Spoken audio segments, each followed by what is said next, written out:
Hi friends, welcome back to my channel. ಹೇಗಿದ್ದೀರಾ ಎಲ್ಲರೂ? ನಾನು ಚೆನ್ನಾಗಿದ್ದೀನಿ. ನೀವು ಎಲ್ಲರೂ ಚೆನ್ನಾಗಿದ್ದೀರಾ ಅಂದ್ಕೊಂಡು ಈ ವಿಡಿಯೋನ ಸ್ಟಾರ್ಟ್ ಮಾಡಿದ್ದೀನಿ. ನಾನಿವತ್ತು ಬಂದುಬಿಟ್ಟು ಕಿಚನ್ ಡೀಪ್ ಕ್ಲೀನಿಂಗ್ ವ್ಲಾಗ್ನ ಶೇರ್ ಮಾಡ್ತಾಯಿದ್ದೀನಿ. ನಾನು ಲಾಸ್ಟ್ ಮಂತ್ ಕಿಚನ್ ಎಲ್ಲ ಕ್ಲೀನಾಗಿ ಆರ್ಗನೈಸ್ ಮಾಡ್ಕೊಂಡಿದ್ದೆ. ಬಟ್ ನಮ್ಮ ಮನೆ ಹಿಂದ್ಗಡೆ ಹೊಸ ಮನೆ ಕನ್ಸ್ಟ್ರಕ್ಟ್ ಮಾಡ್ತಾಯಿದ್ದಾರೆ. ಸೊ ಹಂಗಾಗಿ ತುಂಬ ಧೂಳಾಗ್ತಾಯಿದೆ. ಸೊ ಅದಕ್ಕೆ 1 ಮಂತು ಆಗಿಲ್ಲ, ಮತ್ತೆ ಕ್ಲೀನ್ ಮಾಡ್ತಾಯಿದ್ದೀನಿ ನಾನು. ಸೊ ಫಸ್ಟ್ ಬೆಳಗ್ಗೆ ತಿಂಡಿ ಅವ್ರಿಗೆಲ್ಲ ಹಾಕ್ಕೊಟ್ಬಿಟ್ಟು ಅವ್ರ ಸ್ಕೂಲ್ಗೆ ಆಫೀಸ್ಗೆ ಹೋದ್ಮೇಲೆ ನಾನು ಕ್ಲೀನಿಂಗ್ ಸ್ಟಾರ್ಟ್ ಮಾಡ್ಕೋತಾಯಿದ್ದೀನಿ. ಇವಾಗ ನಾನು ಎಷ್ಟೇ ನೀಟಾಗಿ ಆರ್ಗನೈಸ್ ಮಾಡಿದರೂ ಒಂದು 10 to 15 ಡೇಸ್ ಅಷ್ಟೇ ಅದು ನೀಟಾಗಿರುತ್ತೆ. ಆಮೇಲೆ ಹೆಂಗೆ ಬೇಕಂಗೆ ಮಿಸ್ಪ್ಲೇಸ್ ಆಗಿಬಿಡುತ್ತೆ ಬಾಕ್ಸಸ್ ಎಲ್ಲವುದು. ಸೊ ಇವತ್ತೆಲ್ಲ ನೀಟಾಗಿ ಆರ್ಗನೈಸ್ ಮಾಡ್ಕೊಳ್ಳೋಣ ಅಂತ ಫುಲ್ಲು ಕಿಚನ್ ಎಲ್ಲ ಕ್ಲೀನ್ ಮಾಡ್ಕೋತಾ ಇದ್ದೀನಿ ಒಂದು ಕಡೆಯಿಂದ. ಇದು ಬಂದುಬಿಟ್ಟು ಗ್ರೋಸರೀಸ್ ಸ್ವಲ್ಪ ಉಳಿದಿದೆ ಅಲ್ವ, ಅದನ್ನೆಲ್ಲ ಒಂದು ಕವರ್ಗೆ ಹಾಕಿ ಎತ್ತಿಟ್ಕೋತಾ ಇದ್ದೀನಿ.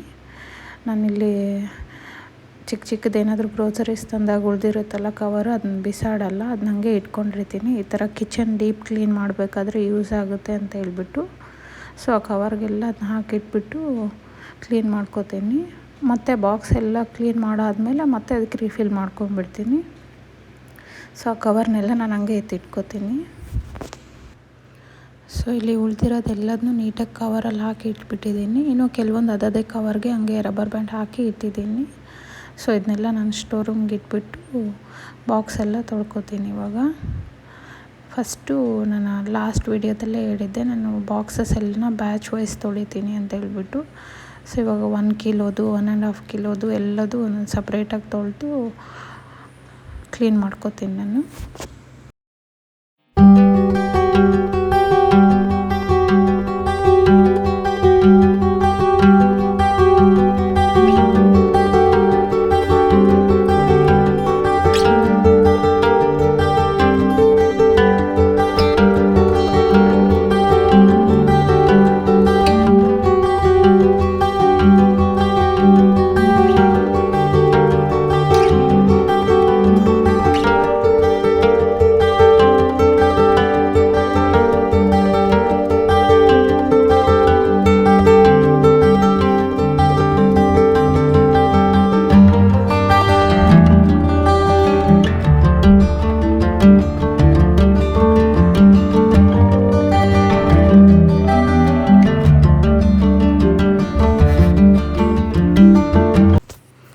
ಸೊ ಇಲ್ಲಿ ಇವಾಗ ನಾನು 1 ಕಿಲೋ ಮತ್ತು 1.5 ಕಿಲೋ ಬಾಕ್ಸಸ್ ಎಲ್ಲ ಫಸ್ಟ್ ತೊಳೆದ್ಬಿಟ್ಟಿದ್ದೀನಿ. ಸೊ ಇದನ್ನ ತಗೊಂಡೋಗಿ ನಾನು ಡ್ರೈ ಆಗೋಕೆ ಇಡ್ತೀನಿ. ನಾನು ಆಗಲೇ ಹೇಳ್ದಂಗೆ ಹೊರ್ಗಡೆ ಮನೆ ಕನ್ಸ್ಟ್ರಕ್ಟ್ ಆಗ್ತಾಯಿದೆ. ಸೊ ಧೂಳು ಬರುತ್ತೆ ಅಂತ ಹೇಳ್ಬಿಟ್ಟು ನಾನು ರೂಮಲ್ಲೇ ಒಂದು ಚಾಪೆ ಹಾಸ್ಬಿಟ್ಟು ಅದ್ರ ಮೇಲೆ ಒಣಗೋಕೆ ಇಡ್ತಾಯಿದ್ದೀನಿ. ಸೊ ನನಗೇನಂದರೆ ಯಾವ್ಯಾವ ಬಾಕ್ಸ್ ತೊಳೆದಿರ್ತೀನೋ ಅದರದ್ದು ಲಿಡ್ ಎಲ್ಲದು ಒಂದೇ ಸತಿ ತೊಳ್ಕೊಂಡು ಅದ್ರ ಮುಂದೆನೇ ಪ್ಲೇಸ್ ಮಾಡ್ಕೊಂಬಿಡ್ತೀನಿ. ಸೊ ನನಗೆ ನೆಕ್ಸ್ಟು ಜೋಡಿಸ್ಬೇಕಾದ್ರೆ ಅದ್ರ ಕ್ಯಾಪ್ ಎಲ್ಲಿದೆ ಅಂತ ಹುಡ್ಕೋ ಅವಶ್ಯಕತೆ ಇರಲ್ಲ. ಸೊ ಈ ಥರ ನೀಟಾಗಿ ಬಾಕ್ಸು ಅದ್ರ ಕ್ಯಾಪ್ ಅದ್ರ ಮುಂದೆನೇ ಈ ಥರ ಇಟ್ಬಿಟ್ರೆ ನೆಕ್ಸ್ಟು ನಾನು ಇದೆಲ್ಲ ಒಣಗಿದ ಮೇಲೆ ಒಂದು ಡ್ರೈ ಕ್ಲಾತ್ ತೊಗೊಂಡ್ಬಿಟ್ಟು ಒರೆಸ್ಕೊಂಡು ಮತ್ತೆ ಅದೇ ಜಾಗಕ್ಕೆ ತೊಗೊಂಡೋಗಿ ಹಾಗೆ ಇಟ್ಕೊಳಕ್ಕೆ ಈಸಿ ಆಗುತ್ತೆ ಅಂತೇಳಿ ಈ ಥರ ಮಾಡ್ತೀನಿ ನಾನು. ನೆಕ್ಸ್ಟ್ ರೌಂಡ್ ಪಾತ್ರೆ ತೊಳೆಯೋಷ್ಟೊತ್ತಿಗೆ ಅಂದರೆ ಬಾಕ್ಸ್ ತೊಳೆಯೋಷ್ಟೊತ್ತಿಗೆ ಇದು ಆಲ್ಮೋಸ್ಟ್ ಎಲ್ಲ ಡ್ರೈ ಆಗಿಬಿಟ್ಟಿರುತ್ತೆ. ಸೊ ಅದು ನೆಕ್ಸ್ಟ್ ಇಡೋಷ್ಟೊತ್ತಿಗೆ ಇದನ್ನೆಲ್ಲದನ್ನೂ ಉಲ್ಟಾ ಹಾಕ್ಬಿಟ್ಟು ಮತ್ತು ಇವಾಗ ಸೆಕೆಂಡ್ ರೌಂಡ್ ತೊಳೆದಿರೋದನ್ನೆಲ್ಲದನ್ನೂ ಒಣಗೋಕೆ ಇಡ್ತೀನಿ. ಸೊ ಹಿಂಗೆ ನಾನು ನೆಕ್ಸ್ಟ್ ತೊಳೆದಂಗೆಲ್ಲ ಅದು ಆಲ್ಮೋಸ್ಟ್ ತೊಳೆದಿರೋದೆಲ್ಲ ಡ್ರೈ ಆಗಿರುತ್ತಲ್ಲ ಅದನ್ನ ಉಲ್ಟಾ ಇಟ್ಕೊಂಡ್ಬಿಡ್ತೀನಿ. ನಾನು ಮುಂಚೆಯಿಂದನೂ ಇದೇ ಥರನೇ ಕಿಚನ್ ಕ್ಲೀನ್ ಮಾಡ್ಕೊಳ್ಳೋದು. ಒಂದೇ ಸತಿ ಎಲ್ಲ ಬಾಕ್ಸ್ ಹಾಕಿಬಿಟ್ರೆ ನನಗೆ ಭಯ ಆಗಿಬಿಡುತ್ತೆ ಎಷ್ಟೊಂದು ತೊಳಿಬೇಕಾ ಅಂತೇಳಿ. ಅದಕ್ಕೆ ಈ ಥರ ಒಂದು 4-5 ರೌಂಡಲ್ಲಿ ಸ್ವಲ್ಪನೇ ತೊಳ್ಕೊತೀನಿ. ಸೊ ಇವಾಗ ಆಲ್ಮೋಸ್ಟ್ ಬಾಕ್ಸ್ ಎಲ್ಲ ಕ್ಲೀನ್ ಆಯಿತು. ನೆಕ್ಸ್ಟ್ ಬಂದುಬಿಟ್ಟು ಇವಾಗ ಕೆಳಗಡೆ ಕಿಚನ್ಗೆ ಏನೇನು ಇಟ್ಟಿದ್ನಲ್ಲ ಐಟಮ್ಸ್ ಅವೆಲ್ಲ ತಗೊಂಡ್ಬಿಟ್ಟಿದ್ದೀನಿ. ಅದನ್ನೂ ಒಂದು ಸತಿ ವಾಶ್ ಮಾಡಿಬಿಡೋಣ ಅಂತೇಳಿ. ಸೊ ಆ ಪಾತ್ರೆನೂ ಎಲ್ಲ ತೊಳೆದಿಟ್ಬಿಟ್ಟು ಕ್ಲೀನ್ ಮಾಡ್ಕೋತೀನಿ ಇವತ್ತು ನಾನು ಕಿಚನ್ನ. ಸೊ ನೀವು ಇಲ್ಲಿ ನೋಡ್ಬೋದು, ನಾನು ಆಲ್ಮೋಸ್ಟ್ ಎಲ್ಲದನ್ನೂ ತೊಳೆದ್ಬಿಟ್ಟಿದ್ದೀನಿ, ಪಾತ್ರೆ ಸಾಮಾನು ಬಾಕ್ಸು ಎಲ್ಲದು. ಸೊ ನನಗಿದಿಷ್ಟು ಕ್ಲೀನ್ ಮಾಡೋ ಅಷ್ಟೊತ್ತಿಗೆ ಏನಿಲ್ಲ ಅಂದರೂ 2 ಇಂದ 2.5 hour ಆಯಿತು. ಎಷ್ಟೇ ಫಾಸ್ಟಾಗಿ ತೊಳೆದ್ರು ಒಂದು 3 hours ಅಂತೂ ಬೇಕು ಪಾತ್ರೆ ತೊಳಿಬೇಕಂದ್ರೆ. ಸೊ ಇದೆಲ್ಲ ಡ್ರೈ ಆಗೋ ಅಷ್ಟೊತ್ತಿಗೆ ನಾನು ಕಿಚನ್ನ ಆರಾಮಾಗಿ ಕ್ಲೀನ್ ಮಾಡ್ಕೋಬೋದು. ಸೊ ನಾನು ಸ್ವಲ್ಪ ಹೊತ್ತು ರೆಸ್ಟ್ ಮಾಡೋಣ ಅಂತ ಹೇಳ್ಬಿಟ್ಟು ಊಟಕ್ಕೆ ಕೂತ್ಕೊಂಡಿದ್ದೀನಿ. ಊಟ ಮಾಡಿ ನನ್ನ ಮಗಳಿಗೂ ಊಟ ಮಾಡಿಸಿ ಅವಳನ್ನ ಮಲಗಿಸ್ಬಿಟ್ರೆ ನೆಕ್ಸ್ಟ್ ನಾನು ಕಿಚನ್ ಕ್ಲೀನ್ ಮಾಡ್ಕೋಬೋದು. ಸೊ ಊಟ ಎಲ್ಲ ಆದಮೇಲೆ ಇವಾಗ ಒಂದು ರೌಂಡ್ ತೋರಿಸ್ತಾ ಇದ್ದೀನಿ. ಅಡುಗೆ ಮನೇಲಿ ಯಾವ ಪಾತ್ರೆನೂ ಉಳಿದಿಲ್ಲ. ಸೊ ಇವಾಗ ಇದನ್ನ ಕ್ಲೀನ್ ಮಾಡ್ಕೊಳ್ಳೋದಷ್ಟೇ. ಫಸ್ಟು ಇದು ಕಿಟಕಿಗೆ ಹಾಕಿರೋ ಮೆಶ್ ತೆಗೆದುಬಿಡ್ತೀನಿ. ಅದು ತುಂಬಾ ಧೂಳಾಗ್ಬಿಟ್ಟಿದೆ. ವಾಶ್ ಮಾಡ್ಕೊಂಡು ಹಾಕೋಣ ಅಂತ ಹೇಳ್ಬಿಟ್ಟು ಅದು ತೆಗಿತಾ ಇದ್ದೀನಿ. ಇನ್ನು ನಾನು ಸ್ಟೋರ್ ರೂಮು ಕ್ಲೀನ್ ಮಾಡಬೇಕು. ಅದು ಯಾವಾಗ ಮಾಡಬೇಕು ಗೊತ್ತಾಗ್ತಾ ಇಲ್ಲ. ಅಲ್ಲಲ್ಲೇ ಇಟ್ಬಿಟ್ಟಿದ್ದೀನಿ ಎಲ್ಲವುದು. ಇನ್ನು ಈ ಮನೆಗೆ ಬಂದಮೇಲೆ ಸ್ವಲ್ಪ ಆನ್ಲೈನ್ ಶಾಪಿಂಗ್ ಜಾಸ್ತಿ ಆಗಿಬಿಟ್ಟಿದೆ ನಂದು. ಸ್ಟೋರ್ ರೂಮಲ್ಲಿ ಯಾವಾಗಾದರೂ ಕೇಳಿ ಏನಾದರೂ ಒಂದು ತರಿಸೇ ಇಟ್ಟಿರ್ತೀಯ ಅಂತೇಳಿ ಬೈತಾ ಇರ್ತಾರೆ ನಮ್ಮ ಮನೆಯವರು. ಸೊ ಮೀಶೋದಲ್ಲಿ ಕಡಿಮೆ ರೇಟಿಗೆ ಸಿಗುತ್ತೆ ಅಂತ ಹೇಳ್ಬಿಟ್ಟು ಕಿಚನ್ ಪ್ರಾಡಕ್ಟ್ಸ್ನ ಅದು ಇದು ಬೇಕಾಗಿರೋದನ್ನ ಆನ್ಲೈನಲ್ಲೇ ಶಾಪ್ ಮಾಡೋಕ್ಕೆ ಸ್ಟಾರ್ಟ್ ಮಾಡಿಬಿಟ್ಟಿದ್ದೀನಿ ನಾನು. ಸೊ ಸ್ಟೋರ್ ರೂಮ್ ಫುಲ್ಲು ಬರೀ ಆನ್ಲೈನ್ ಬಾಕ್ಸಸ್ಸೇ ಇರುತ್ತೆ. ನಮ್ಮ ಮನೆಯವ್ರು ಯಾವಾಗಲೂ ತಮಾಷೆ ಮಾಡ್ತಾ ಇರ್ತಾರೆ, ಶಾಪ್ ಮಾಡಿಬಿಟ್ಟಿದೆಯಲ್ಲ ಅದನ್ನ ಅಂತ ಹೇಳ್ಬಿಟ್ಟು. ಸೊ ನಾನಿವಾಗ ಇಲ್ಲಿ ಒಂದು ಡ್ರೈ ಕ್ಲಾತ್ ತೊಗೊಂಡು ಎಲ್ಲದನ್ನು ಕ್ಲೀನ್ ಮಾಡ್ಕೊಂಡಿದ್ದೀನಿ. ಸೊ ಆಲ್ರೆಡಿ ಇದೆಲ್ಲ ಮಾಡೋಷ್ಟೊತ್ತಿಗೆ 2 o'clock ಆಗಿತ್ತು. ನನ್ನ ಮಗಳು ಮಲಗಿದ್ದಾಳೆ.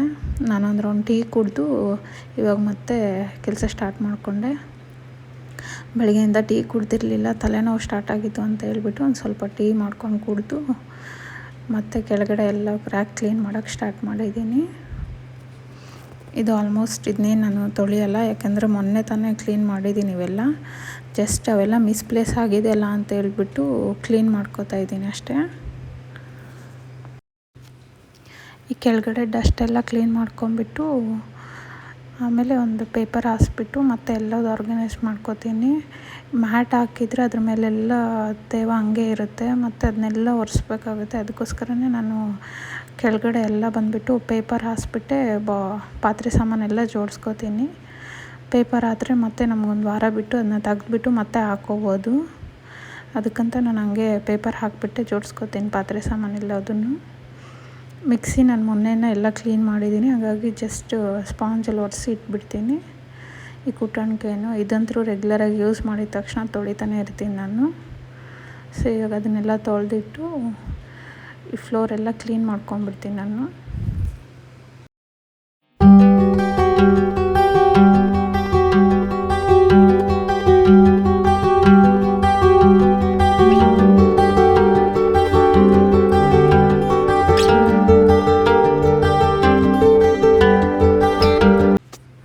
ಲಾಸ್ಟ್ ಟೈಮು ಸ್ವಲ್ಪ ಜಾಸ್ತಿ ಗಲೀಜಾಗಿತ್ತು ಅಂತ ಹೇಳ್ಬಿಟ್ಟು ಸ್ಕ್ರಬ್ ಹಾಕಿ ಉಜ್ಜಿಬಿಟ್ಟಿದ್ದೆ, ಅದೆಲ್ಲ ಪೇಂಟ್ ಹೋಗಿಬಿಟ್ಟಿದೆ.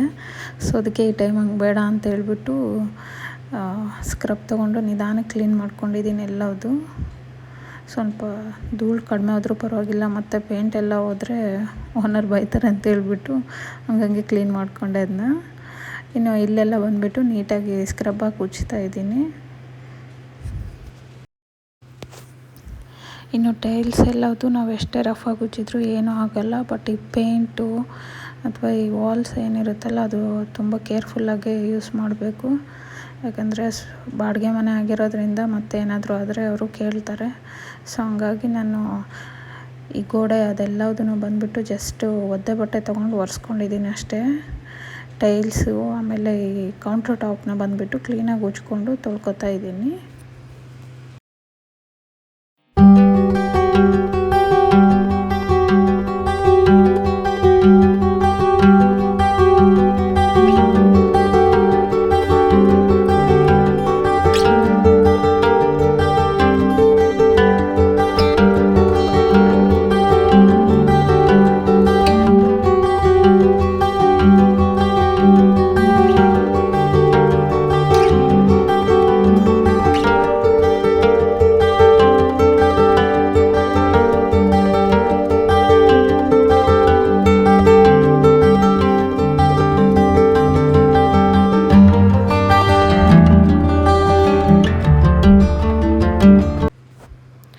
ವಿಂಡೋಸು ಶೆಲ್ಫ್ಸ್ ಎಲ್ಲ ಕ್ಲೀನ್ ಆದಮೇಲೆ ಇವಾಗ ನೆಕ್ಸ್ಟ್ ಬಂದುಬಿಟ್ಟು ಈ ಕಡೆ ವಾಲೆಲ್ಲದು ಕ್ಲೀನ್ ಮಾಡ್ಕೋತಾ ಇದ್ದೀನಿ. ಸೊ ಇದನ್ನು ಅಷ್ಟೇ ನನಗೆ ಜಾಸ್ತಿ ಧೂಳು ಆಗಿರಲಿಲ್ಲ, ಹಾಗಾಗಿ ಎಲ್ಲದನ್ನೂ ನೀಟಾಗಿ ತೊಳ್ಕೊಂಡಿದ್ದೀನಿ. ಬೇಗನೆ ಆಯಿತು ನನಗೆ ಈ ಸತಿ. ಪಾತ್ರೆ ತೊಳೆಯೋದೇ ತುಂಬ ಅಂದರೆ ತುಂಬ ಲೇಟ್ ಆಗಿಬಿಡ್ತು ಈ ಸತಿ. ಗ್ಯಾಸ್ ಸ್ಟವ್ ಹಿಂದ್ಗಡೆ ಇರೋ ಈ ವಾಲ್ ಬಂದುಬಿಟ್ಟು ಯಾವಾಗಲೂ ಕ್ಲೀನೇ ಇಟ್ಕೊಂಡಿರ್ತೀನಿ ನಾನು. ಪ್ರತಿ ಸತಿ ಅಡುಗೆ ಆದಮೇಲೆ ಇಲ್ಲ ರಾತ್ರಿ ಮಲಗೋಕ್ಕೂ ಮುಂಚೆ ಕೌಂಟರ್ ಟಾಪ್ ಕ್ಲೀನ್ ಮಾಡ್ತೀನಿ. ಸೊ ಅದು ಕ್ಲೀನ್ ಮಾಡಬೇಕಾದ್ರೆ ಹಿಂದ್ಗಡೆ ವಾಲ್ನು ಒಂದು ಸತಿ ಒದ್ದೆ ಸ್ಪಾಂಜಲ್ಲಿ ಕ್ಲೀನ್ ಮಾಡ್ಕೊಂಬಿಡ್ತೀನಿ. ಹಾಗಾಗಿ ಅದು ಯಾವಾಗಲೂ ಕ್ಲೀನೇ ಇರುತ್ತೆ ನನಗೆ. ಸೊ ಇನ್ನು ನನಗಿದೆಲ್ಲದು ಆಲ್ಮೋಸ್ಟ್ ಮುಗೀತು. ಇವಾಗ ಗ್ಯಾಸ್ ಕ್ಲೀನ್ ಮಾಡಿ ಕೌಂಟರ್ ಟಾಪ್ ಒರೆಸ್ಕೊಂಬಿಟ್ರೆ ಮುಗೀತು. ಇನ್ನು ನಾನು ಮುಂಚೆ ಬಂದುಬಿಟ್ಟು ಬೇಕಿಂಗ್ ಸೋಡಾ, ನಿಂಬೆಹಣ್ಣು, ವಿನೆಗರ್ ಅಂದ್ಕೊಂಡು ಎಲ್ಲದೂ ಹಾಕ್ತಿದ್ದೆ. ಬಟ್ ಒನ್ಸ್ ನಾನು ಸಬೀನ ಯೂಸ್ ಮಾಡಿದ್ಮೇಲೆ ಇನ್ನು ಅದು ಯಾವುದೂ ನೆಸೆಸಿಟಿ ಇಲ್ಲ ಅಂತ ಹೇಳ್ಬಿಟ್ಟು ಎಷ್ಟಾದರೂ ಗಲೀಜಾಗಿರಲಿ ಒಂದು ಸ್ವಲ್ಪ ಸಬೀನ ಹಾಕ್ಬಿಟ್ಟು ಉಜ್ಕೊಂಬಿಡ್ತೀನಿ. ತುಂಬ ಚೆನ್ನಾಗಿ ಕ್ಲೀನ್ ಆಗುತ್ತೆ. ನೀವು ನೋಡಿ ಇಲ್ಲಿ ನಾನು ತೋರಿಸ್ತೀನಿ. ಅದು ತುಂಬ ಅಂದರೆ ತುಂಬಾ ಗಲೀಜಾಗಿದೆ ಗ್ಯಾಸು. ಸೊ ಬರೀ ನಾನು ಜಸ್ಟ್ ಸಬೀನ ಅವಾಗೇ ಹಾಕಿ ಹಂಗೆ ಉಜ್ಜಿದ್ರೂ ಕ್ಲೀನ್ ಆಗಿಬಿಡುತ್ತೆ.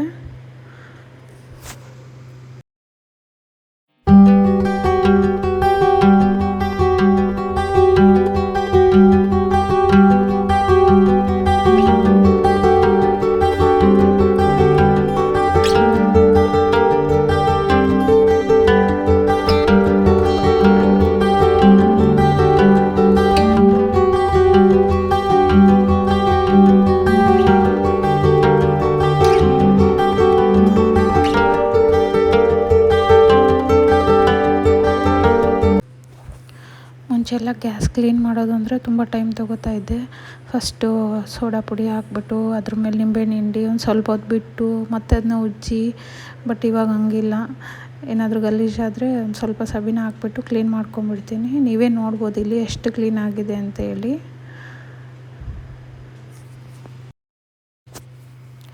ಆಲ್ಮೋಸ್ಟ್ ನಂದು ಕ್ಲೀನಿಂಗ್ ಎಲ್ಲ ಮುಗೀತಾ ಬಂತು. ಇದು ಗ್ಯಾಸ್ ಸ್ಟವ್ ಕ್ಲೀನ್ ಮಾಡಿ ಕೌಂಟ್ರ್ ಟಾಪ್ ಒಂದು ಸ್ವಲ್ಪ ಕ್ಲೀನ್ ಮಾಡ್ಕೊಂಬಿಡ್ತೀನಿ. ನಾನು ಹಾಗೆ ಹೇಳ್ದಾಗೆ ನಾನು ರೆಗ್ಯುಲರಾಗಿ ಕೌಂಟ್ರ್ ಟಾಪ್ ಎಲ್ಲ ಕ್ಲೀನ್ ಮಾಡ್ಕೋತೀನಿ. ಹಾಗಾಗಿ ಜಾಸ್ತಿ ಏನು ಟೈಮ್ ಹಿಡಿಯಲ್ಲ ನನಗೆ. ಸೊ ಇದನ್ನೆಲ್ಲ ಒರೆಸ್ಕೊಂಬಿಟ್ರೆ ಮುಗೀತು. ಎಲ್ಲದೂ ತೊಳೆದಿದ್ದೀನಲ್ಲ ಅಂತ ಹೇಳ್ಬಿಟ್ಟು ಸುಮ್ಮನೆ ಅದಕ್ಕೂ ಸ್ಕ್ರಬ್ಬಾಗಿ ಉಜ್ಕೋತಾ ಇದ್ದೀನಿ. ನಿಜವಾಗಿ ಹೇಳ್ಬೇಕಂದ್ರೆ ಅದೇನಷ್ಟು ಗಲೀಜು ಆಗಿರಲಿಲ್ಲ.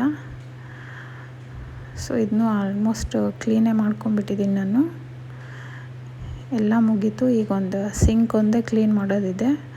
ಸೊ ಸಿಂಕ್ ಒಂದು ಕ್ಲೀನ್ ಮಾಡ್ಕೊಂಬಿಟ್ರೆ ನಂದು ಕಿಚನ್ ಡೀಪ್ ಕ್ಲೀನಿಂಗು ಮುಗ್ದೋಗುತ್ತೆ. ನೋಡ್ಬೋದು ನೀವಿಲ್ಲಿ ಆಫ್ಟರ್ ಕ್ಲೀನಿಂಗ್ ಈ ಥರ ಕಾಣಿಸ್ತಾ ಇದೆ. ಫಿಲ್ಟ್ರು ಎಲ್ಲದನ್ನು ಕ್ಲೀನಾಗಿ ಒರೆಸ್ಬಿಟ್ಟಿದ್ದೀನಿ ನಾನು. So windows, sink, almost sink ನಂದು ಇದೇ ಥರನೇ ಕ್ಲೀನ್ ಇಟ್ಕೋತೀನಿ. ಯಾಕಂದರೆ ಅದು ಸ್ಟೀಲಿಂದ ಆಗಿರೋದ್ರಿಂದ ಬೇಗ ಗಲೀಜಾಗಿಬಿಡುತ್ತೆ. ಸೊ ಅದನ್ನು ನಾನು ಕೌಂಟರ್ ಟಾಪ್ ಕ್ಲೀನ್ ಮಾಡಬೇಕಾದ್ರೆ ಅದನ್ನು ಕ್ಲೀನಾಗಿ ತೊಳೆದಿಟ್ಕೊಂಡ್ಬಿಡ್ತೀನಿ.